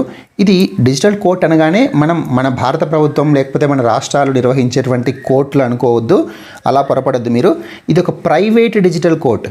అంటే అడ్మినిస్ట్రేషన్కి, ప్రభుత్వాల యొక్క పాలనకు, అడ్మినిస్ట్రేషన్కి సంబంధం లేనటువంటి ప్రైవేట్ డిజిటల్ కోర్ట్. వీటిని alternative dispute resolution mechanism, ADR అంటారనమాట. అసలు ఆల్టర్నేటివ్ డిస్ప్యూట్ రెజల్యూషన్ మెకానిజమ్స్ అంటే ఏంటి, ట్రెడిషనల్గా ఉన్నటువంటి రెజల్యూషన్ మెకానిజం ఏంటి అంటే ట్రెడిషనల్గా ఏదైనా ఒక కేసును సాల్వ్ చేసేటువంటి మెకానిజం కోర్టుకి వెళ్ళి సెటిల్ చేసుకోవడం. కానీ భారతదేశంలో కొన్ని కోట్ల కేసులు పెండింగ్లో ఉన్నాయి, మనందరికీ తెలుసు. సో ఈ కేసెస్ను పెండింగ్ ఉండడం వల్ల కొత్తగా వచ్చేటువంటి కేసులు కూడా పేరుకుపోతూ ఉంటాయి, వాటికి సత్వర న్యాయం జరగదు, తొందరగా జడ్జిమెంట్ అనేది రాదు. సో అలాంటప్పుడు చాలామంది ఆల్టర్నేటివ్ డిస్ప్యూట్ రెజల్యూషన్ మెకానిజంని సజెస్ట్ చేస్తున్నారు.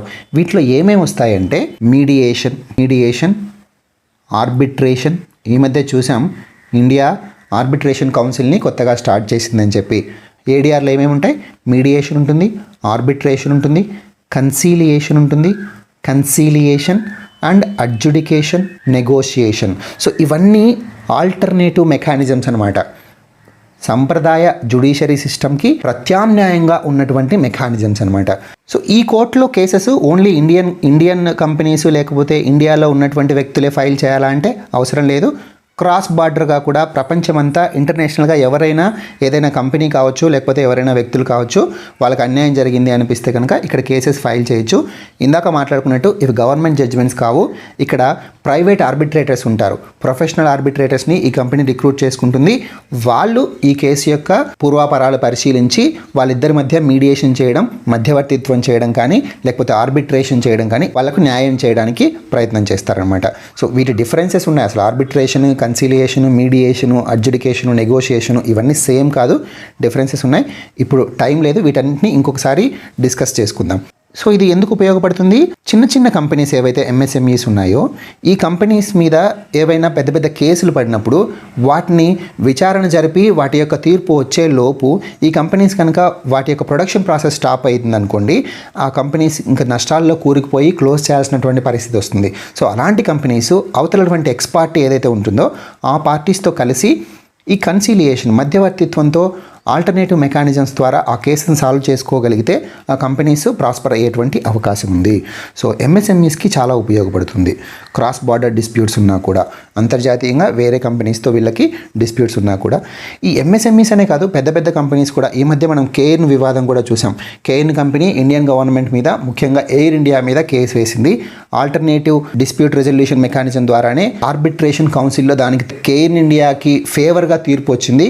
అందువల్ల అది ఇండియన్ గవర్నమెంట్ మీద పెనాల్టీ వేయబోతుంది. ఆ న్యూస్ చూసాం. సో అది కూడా ఒక ఎగ్జాంపుల్, ఏడీఆర్కి ఒక ఎగ్జాంపుల్ అనమాట. సో ఈ న్యూస్ ఈరోజు హిందూలో ఉంది. Royal Enfield to recall about 2.37 lakh bikes.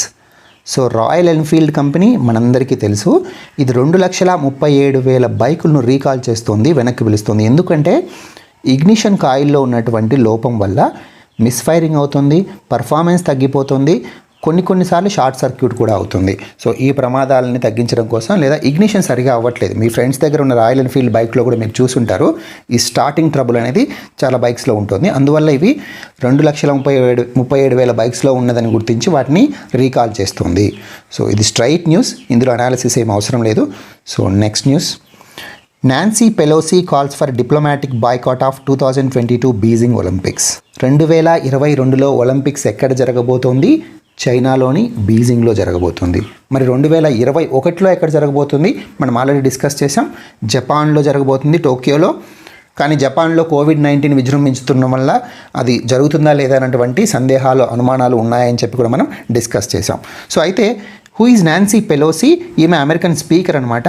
America US హౌస్లో ఉన్నటువంటి స్పీకర్ నాన్సీ పెలోసి ఏమని పిలుపునిచ్చింది అంటే 2022 బీజింగ్ ఒలింపిక్స్లో డిప్లొమాట్స్ ఎవరు అక్కడికి వెళ్ళకండి, ఈ ఒలింపిక్స్ని డిప్లొమాట్స్ బాయ్కాట్ చేయండి అని చెప్పి ఆమె పిలిపించింది. మీరు దీన్ని అమెరికా యొక్క అఫీషియల్ స్టేట్మెంట్ లాగా తీసుకోకూడదు. మళ్ళీ చెప్తున్నాను, అమెరికన్ గవర్నమెంట్ ఏమీ బీజింగ్ ఒలింపిక్స్ని డిప్లొమాటిక్ బాయ్కాట్ చేయలేదు. ఓన్లీ అక్కడ ఉన్నటువంటి హౌస్ స్పీకర్, యుఎస్ హౌస్లో ఉన్నటువంటి స్పీకర్ మాత్రమే పిలిపించింది, నాన్సీ పెలోసి. ఎందుకు ఆమె ఇలా పిలిపించింది, ఇది మనకు ఇంపార్టెంట్. అంతేగాని అమెరికన్ గవర్నమెంట్ ఏమీ బ్యాన్ చేయలేదు కాబట్టి ఈ న్యూస్ ఇంపార్టెంట్ కాదు, ఆమె ఎందుకు ఇలాంటి పిలుపు ఇవ్వాల్సి వచ్చింది అన్నది exam point of view important. So ఇక్కడ ఎందుకని చూస్తే, చైనా చేస్తున్నటువంటి మానవ హక్కుల ఉల్లంఘన, సో హ్యూమన్ రైట్స్ వైలేషన్స్ ఏవైతే చైనా గవర్నమెంట్ తన భూభాగంలో చేస్తుందో వాటికి నిరసనగా ఒలింపిక్స్ని డిప్లొమాటిక్గా బ్యాన్ చేయమని చెప్పి ఆమె అన్ని దేశాలకు పిలిపించింది. సో ఎలాంటివి చేస్తుంది, ముఖ్యంగా చూస్తే ఉయిఘర్ ముస్లిమ్స్ ఎక్కడ ఉంటారు, జింగ్జియాంగ్ ప్రావిన్స్లో ఉంటారు. జింజియాంగ్ ప్రావిన్స్లో జింజియాంగ్ ఉయిఘర్ అటోనామస్ రీజన్ అని ఒకటి ఉంది. అక్కడ ఉయిఘర్ ముస్లిమ్స్ నివాసం ఉంటారు. వాళ్ళ మీద చాలా ఆంక్షలు విధిస్తోంది, వాళ్ళని పర్సిక్యూట్ చేస్తోంది అనమాట చైనా. వాళ్ళు నమాజ్ చేసుకున్నటువంటి వేళలు కావచ్చు, లేకపోతే ఖురాన్ నిషేధం విధించడం కావచ్చు, ఇలా రకరకాలుగా వాళ్ళ మీద ఆంక్షలు విధిస్తుంది. సో అక్కడ చేస్తున్నటువంటి హ్యూమన్ రైట్స్ వైలేషన్స్కి, అంతేకాకుండా హాంకాంగ్ మీద కూడా పొలిటికల్గా చాలా క్రాక్ డౌన్ చేస్తుంది. పొలిటికల్గా హాంకాంగ్ని తొక్కివేసి ఎలాగైనా సరే హాంకాంగ్ మీద నియంత్రణ సాధించాలని చైనా ప్రయత్నం చేస్తుంది. గత చాలా సంవత్సరాలుగా మనం చూస్తున్నాం హాంకాంగ్ మీద చైనా పట్టు సాధించాలని ప్రయత్నం చేస్తూనే ఉందన్నమాట. అసలు హాంకాంగ్ యొక్క బ్యాక్గ్రౌండ్ ఏంటి, హాంకాంగ్ మీద చైనా ఆధిపత్యం ప్రదర్శించడానికి ఎందుకు ప్రయత్నం చేస్తుంది అంటే, హాంకాంగ్ యొక్క హిస్టరీ చూస్తే ఇంతకుముందు హాంకాంగ్ యూకే ఆధీనంలో ఉండేది. సో బ్రిటన్ ఆధీనంలో ఉండేది. ఈ బ్రిటిష్ వాళ్ళు దీన్ని చైనాకు అప్పచెప్పారు. ఆ అప్పచెప్పినప్పుడు బేసిక్ లా అనేది ఒకటి పాస్ చేశారు. ఈ బేసిక్ లా ప్రకారం హాంకాంగ్ 1 కంట్రీ 2 సిస్టమ్స్ పాలసీలో ఉంటుంది. చైనా దేశం కింద ఉన్నప్పటికీ హాంకాంగ్కి అటానమీ ఉండాలి, హాంకాంగ్ ఇండిపెండెంట్గా ఉండాలి అని చెప్పి ఈ బేసిక్ లా ద్వారా వాళ్ళు నిర్ణయం తీసుకున్నారు. ఈ బేసిక్ లా ఎప్పుడు పాస్ చేశారంటే 1997లో. సో దీని ప్రకారం 1997 నుంచి 50 సంవత్సరాల వరకు ఇది అమల్లో ఉంటుంది. అంటే 2047 వరకు 1 కంట్రీ 2 సిస్టమ్స్ విధానం ఫాలో అవుతుంది హాంకాంగ్. సో దాని ప్రకారం హాంకాంగ్కి అన్ని హక్కులు ఉంటాయి, అంటే ఒక ఇండిపెండెంట్ కంట్రీకి ఉన్నటువంటి అన్ని హక్కులు ఉంటాయి, కానీ ఇది చైనా కింద ఉంటుందన్నమాట. సో ఇంతకుముందు మనం చెప్పుకున్నట్టు 1997 వరకు బ్రిటిష్ కాలనీలో ఉండేది హాంకాంగ్. మరి ఇప్పుడు ఏం జరుగుతోంది అంటే, ఈ 2047 డెడ్లైన్ కంటే ముందే చైనా రకరకాల ఆంక్షలు విధించడానికి ప్రయత్నం చేస్తుంది. అంతేకాకుండా హాంకాంగ్ పౌరుల మీద మానవ హక్కుల ఉల్లంఘనలు చేస్తుంది. సో ఎలాంటివి చేసిందంటే, మనం లాస్ట్ ఇయర్ చూసాం ఎక్స్ట్రడిషన్ లా ఒకటి పాస్ చేసింది. ఎక్స్ట్రడిషన్ లా ఏంటి అంటే, హాంకాంగ్లో ఎవరైతే ఖైదీలు ఉంటారో ఆ ఖైదీలని కొన్ని కేసెస్లో చైనాకు ఎక్స్ట్రడైట్ చేయాలి, అంటే చైనాకు పంపించేయాలి. ఈ చైనాకు పంపించడం వల్ల ఏం జరుగుతుందంటే, అక్కడ చైనీస్ జైళ్ళలో అసలు మానవత్వం ఉండదన్నమాట, చాలా క్రూరంగా శిక్షలు ఉంటాయి. సో హాంకాంగ్ పౌరులకి వాళ్ళ హక్కులకు భంగం వాటిల్లుతుందని వాళ్ళు చాలా రెవల్యూషన్ లాంటి పోరాటమే చేశారు హాంకాంగ్ పౌరులు. సో ఇది ఎక్స్ట్రడిషన్ లాకు సంబంధించి. అంతేకాకుండా ఇటీవల అది నేషనల్ సెక్యూరిటీ లా, జాతీయ భద్రతా చట్టం తీసుకొచ్చింది. ఈ నేషనల్ సెక్యూరిటీ లా ప్రకారం చైనాకు హాంకాంగ్ యొక్క సెక్యూరిటీ మీద అధికారం ఉంటుంది అని చెప్పి ఆ చట్టంలో ఉంది. దాని ద్వారా ఏం చేస్తుందంటే, చైనా యొక్క సెక్యూరిటీ ఫోర్సెస్ని హాంకాంగ్లో కూడా ఉంచాలి అని చెప్పి నిర్ణయం తీసుకుంది. సో ఇది క్లియర్గా హాంకాంగ్ యొక్క అటానమీకి, ఇండిపెండెన్స్కి భంగం వాటిల్లుతుంది. కాబట్టి ఇప్పుడు కూడా దీనికి కూడా హాంకాంగ్ పౌరులు వ్యతిరేకంగా నినాదాలు చేస్తూ స్ట్రీట్స్ మీదకి వచ్చి పోరాటం చేశారనమాట. సో ఇది హాంకాంగ్ యొక్క బ్యాక్గ్రౌండ్. ఈ హాంకాంగ్ అండ్ ఉయిఘర్ ముస్లిమ్స్ మీద జరుగుతున్నటువంటి అమానుష చర్యలకి వ్యతిరేకంగా US house speaker Nancy Pelosi 2022 Beijing ఒలింపిక్స్ని డిప్లొమాటిక్ బాయ్కాట్ చేద్దామని పిలుపునిచ్చింది. ఇంటర్నేషనల్ మ్యూజియం డే 18th మే జరుపుకుంటారు. సో అంతర్జాతీయ మ్యూజియం దినోత్సవం. దీని యొక్క థీమ్ ఏంటంటే, the future of museums recover and reimagine. So the future of museums recover and reimagine. So museums ఎందుకు ఉపయోగపడతాయి? మ్యూజియంస్ అనేటివి మన హిస్టారికల్ లెగసీకి, అంటే సపోజ్ ఏన్షియంట్ హిస్టరీ నుంచి మోడర్న్ హిస్టరీ వరకు మన హ్యూమన్ డెవలప్మెంట్ ఏ రకంగా ఉంది, మనిషి వాడినటువంటి రకరకాల పరికరాలు కావచ్చు, టూల్స్ కావచ్చు, ఆయుధాలు కావచ్చు. సో వీటన్నిటినీ మ్యూజియంలో ఉంచడం వల్ల మనము టైం ట్రావెల్ చేస్తున్నటువంటి అనుభూతి కలిగిస్తాయి మ్యూజియంస్. అంతేకాకుండా ఆ దేశం యొక్క సంస్కృతికి, ఆ దేశం యొక్క సమాజం యొక్క డెవలప్మెంట్కి మ్యూజియంస్ ఒక ముఖ్యమైనటువంటి రోల్ ప్లే చేస్తాయి అన్నమాట. మ్యూజియంస్ యొక్క ఇంపార్టెన్స్ని అందరికీ అవగాహన పెంపొందించడం కోసం ఇంటర్నేషనల్ మ్యూజియం డే స్టార్ట్ చేశారు. ఇది ఎప్పుడు మొట్టమొదటిగా స్టార్ట్ చేశారు అంటే 1977లో స్టార్ట్ చేశారు. ఇంటర్నేషనల్ మ్యూజియం డే 2021 యొక్క theme the future of museums recover and reimagine. 6 UNESCO heritage sites added in India. భారతదేశంలో టెంటేటివ్గా 6 యునెస్కో హెరిటేజ్ సైట్స్ని యాడ్ చేయడం జరిగింది. అవి ఏవేవి? ఇవి స్ట్రైట్ క్వశ్చన్సే వస్తాయి దాదాపుగా. అంటే ఎలాంటి క్వశ్చన్స్ వస్తాయంటే, కింది వాటిలో యునెస్కో వరల్డ్ హెరిటేజ్ సైట్ కాని ప్రాంతం ఏది అని చెప్పి, లేకపోతే ఒక ప్లేస్ ఇచ్చి ఇది యునెస్కో వరల్డ్ హెరిటేజ్ సైటా కాదా అని అడిగేటువంటి అవకాశం ఎగ్జామ్స్లో ఎక్కువగా ఉంది. కాబట్టి మీరు వీటిని స్ట్రైట్గా గుర్తుపెట్టుకోవాలి. గంగా ఘాట్స్ ఇన్ వారణాసి. సో వారణాసిలో రకరకాల ఘాట్స్ ఉన్నాయి. గంగా నదీ తీర ప్రాంతంలో ఘాట్స్ ఉంటాయి వారణాసి సిటీలో. సో ఆ గంగా ఘాట్స్ కావచ్చు. టెంపుల్స్ ఆఫ్ కాంచీపురం, తమిళనాడులోని కాంచీపురంలో ఉన్నటువంటి దేవాలయాల సముదాయం, వీటిని కూడా హెరిటేజ్ సైట్ కింద చేశారు. హెరిటేజ్ సైట్ లేదా వారసత్వ ప్రదేశాలు అంటారు. వారసత్వ సంపదలు అన్నమాట అవి భారతదేశానికి. Satpura tiger reserve in Madhya Pradesh. ఈ సాత్పురా టైగర్ రిజర్వ్ అనేది సాత్పురా పర్వతాల్లో ఉంటుంది. వింధ్యా సాత్పురా పర్వతాలు మనకందరికీ తెలుసు. అవి ఎక్కడ ఉంటాయి? మధ్యప్రదేశ్లో ఉంటాయి ముఖ్యంగా. ఈ వింధ్యా సాత్పురాల మధ్యలో పోయేటువంటి ఒక రివర్ ఉంది, నర్మదా రివర్. ఇది మీ అందరికీ బాగా తెలుసు. నర్మదా రివర్నే మధ్యప్రదేశ్ అండ్ గుజరాత్ యొక్క లైఫ్ లైన్గా పిలుస్తారు, జీవనాధారమైనటువంటి నదిగా పిలుస్తారు. ఈ నర్మదా రివర్ ముఖ్యమైనటువంటి ఒక ఫీచర్ ఏంటంటే నర్మదా అండ్ తప్తి ఈ రెండు కూడా ఈస్ట్ టు వెస్ట్ ఫ్లో అవుతాయి. Very important. So east to west, తూర్పు నుంచి పడమరకు ఫ్లో అయ్యేటువంటి ప్రవహించేటువంటి నదులలో ముఖ్యమైనటువంటి నదులు భారతదేశంలో ఏవి అంటే నర్మదా అండ్ తాప్తి. ఇవి తూర్పున జన్మించి పడమరగా ప్రవహించి అరేబియా మహాసముద్రంలో కలుస్తాయి. నర్మదా రివర్ యొక్క జన్మస్థానం, ఆరిజిన్ ప్లేస్ ఏంటి? Amarkantak. Very important. Narmada originates at Amarkantak in Madhya Pradesh. So ఈ అమర్కంటక్లోనే గంగా నది యొక్క ఇంకొక ముఖ్యమైనటువంటి ఉపనది కూడా జన్మిస్తోంది.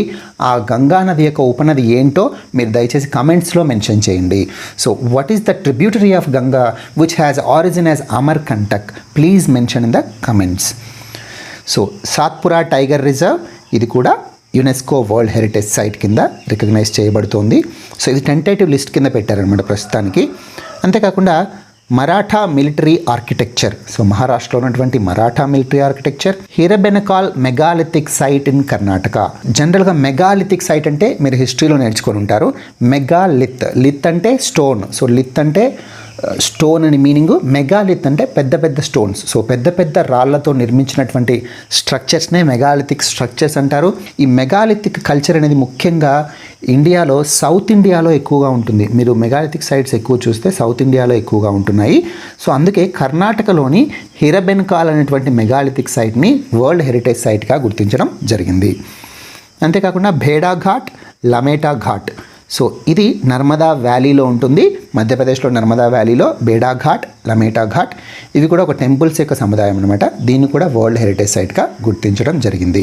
ఆంధ్రకేసరి టంగుటూరి ప్రకాశం పంతులు, ఆయన యొక్క వర్ధంతి ఈరోజు, అంటే ఆయన మరణించిన దినం అనమాట 20 మే. సో అందుకు ఆయన గురించి మనం జస్ట్ ఒక బ్రీఫ్గా ఎగ్జామ్కి ఉపయోగపడే విధంగా మాట్లాడుకుందాం. టంగుటూరి ప్రకాశం పంతులు గురించి మనం మాట్లాడితే ఈయన చాలా ధీరశాలి అయినటువంటి స్వాతంత్ర సమరయోధుడు అనమాట.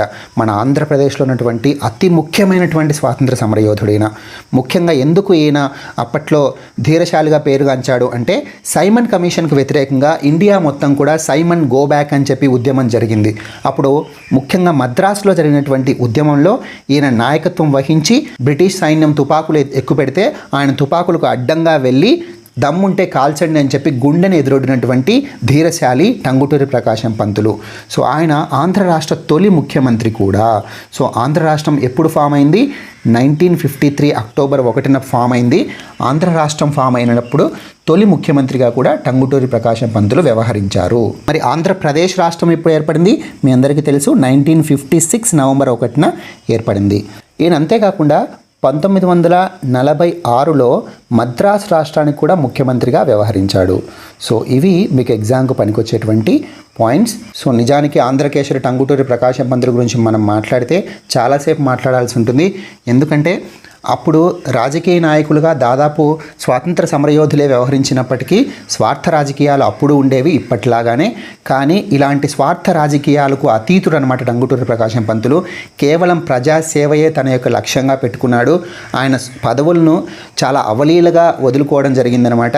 ఎందుకంటే ఆయన యొక్క బ్యాక్గ్రౌండ్ కూడా చెప్తుంది. ఆయన చిన్నప్పటి నుంచి చాలా కష్టపడి వారాల అబ్బాయి లాగా, అంటే మనము పాతకాలంలో మన పేరెంట్స్ చెప్పుంటారు, వారాల అబ్బాయి అంటే ఒక్కొక్క వారం ఒక్కొక్కరి ఇంట్లో భోజనం చేస్తూ చదువును కొనసాగించేటువంటి వాడు. సో అలాంటి వారాల అబ్బాయిగా బతికి చాలా పేదరికంలో బతికి ఒక గొప్ప స్వతంత్ర యోధుడుగా నిలిచినటువంటి గొప్ప వ్యక్తి టంగుటూరి ప్రకాశం పంతులు అనమాట. సో ఆయన యొక్క వర్ధంతి ఈరోజు. ఆంధ్రప్రదేశ్ తన బడ్జెట్ని కూడా ప్రవేశపెట్టింది. బుగ్గన రాజేంద్రనాథ్ ఆంధ్రప్రదేశ్ యొక్క ఆర్థిక మంత్రి. ఆయన అసెంబ్లీలో 2,29,779 కోట్లతో ఆంధ్రప్రదేశ్ రాష్ట్ర బడ్జెట్ని 2021-22 ఆర్థిక సంవత్సరానికి ప్రవేశపెట్టాడు. ఆంధ్రప్రదేశ్ అసెంబ్లీలో రాజేంద్రనాథ్ ప్రవేశపెడితే శాసన మండలిలో విధాన పరిషత్తులో మేకతోటి సుచరిత, ఈ మన ఆంధ్రప్రదేశ్ రాష్ట్రానికి హోమ్ మినిస్టర్, ఆమె బడ్జెట్ని అక్కడ ప్రవేశపెట్టారనమాట. దీని యొక్క స్పెషాలిటీ ఏంటంటే ఫస్ట్ టైం జెండర్ బడ్జెట్ని మన ఏపీ గవర్నమెంట్ స్టార్ట్ చేసింది. జెండర్ బడ్జెట్ అంటే ఇక్కడ ముఖ్యంగా ఇందులో మహిళలకు, చిన్నారులకు సపరేట్ కేటాయింపులు ఉంటాయన్నమాట. ప్రత్యేకమైనటువంటి కేటాయింపులు ఉంటాయి. ఎంత కేటాయించారు అంటే 47,283 కోట్లతో కేటాయించారు. సో ఇది ఇంపార్టెంట్. ఇంకా ఫ్యూచర్లో మనం ఏపీ బడ్జెట్లో ఉన్నటువంటి ముఖ్యమైన అంశాలు మాట్లాడుకుందాం నెక్స్ట్ క్లాసెస్లో. Samvedana, national commission for protection of child rights. ఈ సంవేదన అనేది ఒక కాల్ సెంటర్ లాంటిది అనమాట. ఒక టోల్ ఫ్రీ నెంబర్ ఉంటుంది. ఈ టోల్ ఫ్రీ నెంబర్ ద్వారా డిస్ట్రెస్డ్ చిల్డ్రన్ అంటే ఎవరైనా ఎమోషనల్గా ఎఫెక్ట్ అయినటువంటి, చాలా డిప్రెషన్లో కూరుకుపోయినటువంటి పిల్లల కోసం స్టార్ట్ చేసినటువంటి టోల్ ఫ్రీ నెంబర్ అనమాట. ఇది సెప్టెంబర్ 2020లో, అరౌండ్ సెప్టెంబర్ 2020లో స్టార్ట్ చేశారు. ఎందుకోసం స్టార్ట్ చేశారంటే కోవిడ్-19 వల్ల చాలామంది పిల్లలు వాళ్ళ పేరెంట్స్ని కోల్పోతున్నారు. అంతేకాకుండా వాళ్ళు ఎమోషనల్గా డిప్రెస్ అవుతున్నారు. వాళ్ళకి సహాయ సహకారాలు అందించాలని, వాళ్ళకి ఎమోషనల్ సపోర్ట్ ఉండాలని చెప్పి స్టార్ట్ చేసిందే సంవేదన అనమాట. ఇది ఎవరు స్టార్ట్ చేశారు? National commission for protection of child rights. ఇది చాలా important. National commission for protection of child rights ఎందుకు ఇప్పుడు సిగ్నిఫికెన్స్, ఇప్పుడు ఎందుకు ఇంపార్టెంట్ అంటే, మనం ఈ మధ్యనే కరెంట్ అఫైర్స్లో చూసాం, చాలా రాష్ట్ర ప్రభుత్వాలు అనాథరైనటువంటి పిల్లలకి, కోవిడ్-19 వల్ల అనాథరైనటువంటి పిల్లలకి రకరకాల స్కీమ్స్ స్టార్ట్ చేస్తున్నాయి. వాళ్ళకి సహాయ సహకారాలు అందించడానికి, వాళ్ళకి అండగా నిలుస్తామని ముఖ్యమంత్రులు హామీలు ఇస్తున్నారు. ఇలాంటి సందర్భంలో పిల్లలకు అండగా ఉండేటువంటి, పిల్లల సంరక్షణను చూసేటువంటి, పిల్లల యొక్క హక్కులను కాపాడాల్సినటువంటి జాతీయ కమిషన్ ఏదైతే ఉందంటే అది national commission for protection of child rights. ఇది ఎప్పుడు స్టార్ట్ చేశారు అంటే 2007లో మొదలుపెట్టారు. So NCPCR started in 2007. ఇలాంటి ఫ్యాక్ట్స్ గ్రూప్ 2కి ఇంపార్టెంట్, దయచేసి గమనించండి. గ్రూప్ 2కి ఎస్ఐ కానిస్టేబుల్ ఎగ్జామ్స్కి ఎక్కువగా ఉపయోగపడతాయి. National commission for protection of child rights act 2005 ప్రకారం, ఈ 2005లో ఉన్నటువంటి ఎన్సిపిసిఆర్ చట్టం ప్రకారం 2007లో స్టార్ట్ చేశారు ఎన్సిపిసిఆర్. ఇది ఏ కేంద్ర మంత్రిత్వ శాఖ కిందకు వస్తుంది అని కూడా ఇంపార్టెంట్ పాయింట్. ఏ మంత్రిత్వ శాఖ కిందకు వస్తుంది? Ministry of women and child development. మహిళలు మరియు పిల్లల యొక్క అభివృద్ధికి సంబంధించినటువంటి మంత్రిత్వ శాఖ ministry of women and child development కిందకి ఎన్సిపిసిఆర్ వస్తుంది. ఇది పిల్లల యొక్క చట్టాలు, పిల్లలకు సంబంధించినటువంటి ప్రభుత్వ విధానాలు, ప్రభుత్వ ప్రోగ్రామ్స్, ఇలాంటి వీటన్నిటిలో పిల్లల యొక్క హక్కులు కాపాడే విధంగా ఉన్నాయా లేదా అన్నది ఎప్పటికప్పుడు బేరీజు వేసుకుంటూ అంచనా వేస్తూ ఉంటుందన్నమాట. అంతేకాకుండా ప్రభుత్వానికి పిల్లల హక్కులను సంరక్షించడానికి కావాల్సినటువంటి సహాయ సహకారాలు, సలహాలు కూడా ఇది అందిస్తుంది. సో ఇది ఓవరాల్గా గార్డియన్ ఆఫ్ చైల్డ్ రైట్స్ అనమాట. పిల్లల యొక్క హక్కులను పరిరక్షించడానికి, అవి రాజ్యాంగంలో ఉన్నవి కావచ్చు, లేకపోతే జనరల్ రైట్స్ ఉంటాయి. UN convention on the rights of the child ఒకటి ఉంది కదా. సో అలాంటి కన్వెన్షన్లో పొందుపరిచినటువంటి పిల్లల యొక్క హక్కులను కావచ్చు, ఈ హక్కులను కాపాడడానికి ఒక గార్డియన్ లాగా ఉన్నటువంటిదే ఎన్సిపిసిఆర్. ఇది ఎన్సిపిసిఆర్ యాక్ట్ 2005 ద్వారా ఏర్పాటైంది కాబట్టి ఇదొక స్టాచ్యుటరీ బాడీ. ఇది చాలా ఇంపార్టెంట్. ఎగ్జామ్స్లో కాన్స్టిట్యూషనల్ బాడీనా, స్టాచ్యుటరీ బాడీనా ఇలాంటి క్వశ్చన్లు అడుగుతూ ఉంటారు కాబట్టి this is a statutory body. చట్టం ద్వారా ఏర్పాటు కాబడినటువంటి సంస్థ. ఎల్డర్ లైన్, ఇందాక సంవేదన హెల్ప్ లైన్ చిన్నపిల్లల కోసం అని చూసాం కదా, అదేవిధంగా ఎల్డర్ లైన్, ఈ హెల్ప్ లైన్ ఎవరికంటే ఎల్డర్లీ పీపుల్ కోసం. పేరులో ఉన్నట్లే ఎవరైతే వృద్ధులైనటువంటి పౌరులు ఉంటారో వాళ్ళు కూడా కోవిడ్-19 వల్ల చాలా ఎమోషనల్గా డిప్రెస్ అవుతున్నారు. వాళ్ళకి ఎమోషనల్ సపోర్ట్ అందించడం కోసం స్టార్ట్ చేసినటువంటిదే ఎల్డర్ లైన్. దీని టోల్ ఫ్రీ నెంబర్ 14567. ఇది ఎవరు స్టార్ట్ చేశారంటే union ministry of social justice and empowerment. ఇది ఇప్పుడు కేవలం కొన్ని రాష్ట్రాల్లో మాత్రమే ఉంది. తర్వాత మే ఎండింగ్ కల్లా దాదాపు అన్ని రాష్ట్రాల్లో కూడా ఇది అమల్లోకి వస్తుంది అని చెప్పి గవర్నమెంట్ చెప్తుంది. సో ఎల్డర్ లైన్ ఎగ్జామ్కి ఏ విధంగా అడగచ్చు? ఏ మినిస్ట్రీ స్టార్ట్ చేసింది? Ministry of social justice and empowerment. అంతకు మించి ఈ టోల్ ఫ్రీ నంబర్స్ అడగరు నాకు తెలిసి. ఒకవేళ సింపుల్గానే ఉంది కాబట్టి మీరు గుర్తుపెట్టుకోవచ్చు. New naming system for virus variants. Virus యొక్క రకరకాల జన్యు మార్పిడి ద్వారా వచ్చేటువంటి రకాలకు కొత్త నామకరణం చేయడం కోసం నిర్ణయించింది వరల్డ్ హెల్త్ ఆర్గనైజేషన్. ఈ ప్రకటన ఎవరు చేశారు? వరల్డ్ హెల్త్ ఆర్గనైజేషన్ యొక్క chief scientist Soumya Swaminathan. Very important. She's of Indian descent. ఆమె భారత సంతతికి చెందినటువంటి వరల్డ్ హెల్త్ ఆర్గనైజేషన్లో చీఫ్ సైంటిస్ట్గా ఎన్నిక కాబడినటువంటి ఆమె సౌమ్య స్వామినాథన్. ఆమె అనౌన్స్ చేసింది ఏ రకంగా అయితే సైక్లోన్స్కి నేమింగ్ సిస్టమ్ ఉందో, మనము తౌక్తే సైక్లోన్ గురించి మాట్లాడేటప్పుడు నేమింగ్ సిస్టమ్ గురించి మనం మాట్లాడుకున్నాం. 13 దేశాలు, ఒక్కొక్క దేశం 13 పేర్లు ఇస్తుంది. మొత్తం 169 నేమ్స్. అవి ఆల్ఫాబెటికల్ ఆర్డర్లో నేమింగ్ సిస్టమ్ ఫాలో అవుతాయని చెప్పి, అదే రకంగా వైరస్ల యొక్క వేరియంట్స్కి పేర్లు ఇవ్వడానికి కూడా ఇలాంటి ఒక సిస్టమ్ పెట్టాలి అని చెప్పి సౌమ్య స్వామినాథన్ అనౌన్స్ చేసింది. ఎందుకు ఈ అనౌన్స్మెంట్ వచ్చిందంటే, మనం అక్కడ కూడా చూసాం ఎందుకు అలాగ తుఫాన్లకు నామకరణం చేయాలి, జనాలకు ప్రచారం చేయడానికి, వాళ్ళకు అవగాహన కల్పించడానికి ఒక పేరుంటే బాగుంటుంది. అంతేకాకుండా సైంటిస్టులు కూడా దానికి సంబంధించినటువంటి రీసెర్చ్ చేయడానికి వాళ్ళకి కన్వీనియంట్గా ఉండడానికి ఒక నేమింగ్ ఉండాలి. ఇప్పుడున్నటువంటి నేమ్స్ ఏవైతే ఉన్నాయో అవి ఆ దేశాలను కించపరిచేలా ఉన్నాయి కాబట్టి ఒక కొత్త నామకరణ విధానం తీసుకురావడం ద్వారా ఆ దేశాలే వాలంటరీగా వాళ్ళ యొక్క వైరస్ సీక్వెన్సింగ్ రిజల్ట్స్ అనౌన్స్ చేసేటువంటి అవకాశం ఉంది.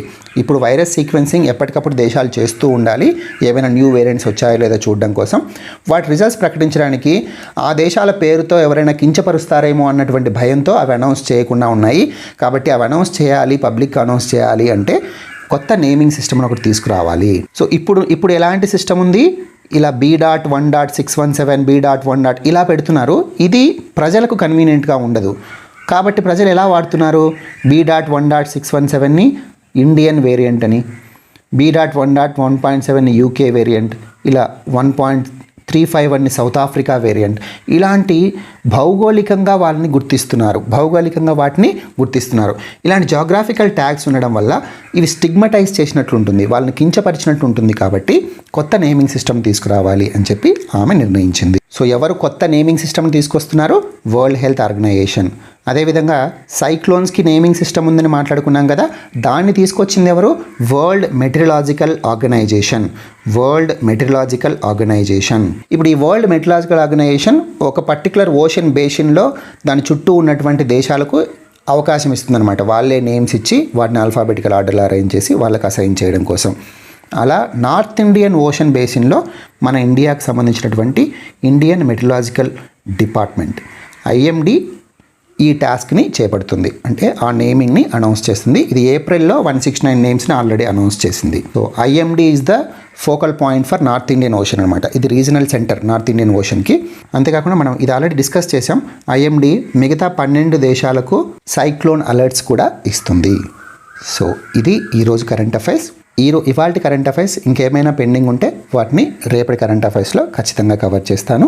సో నేను కరెంట్ అఫైర్స్ వీడియోలో అడిగినటువంటి క్వశ్చన్స్ని మీరు ఆన్సర్ చేయడానికి ట్రై చేయండి. It will be very encouraging for me.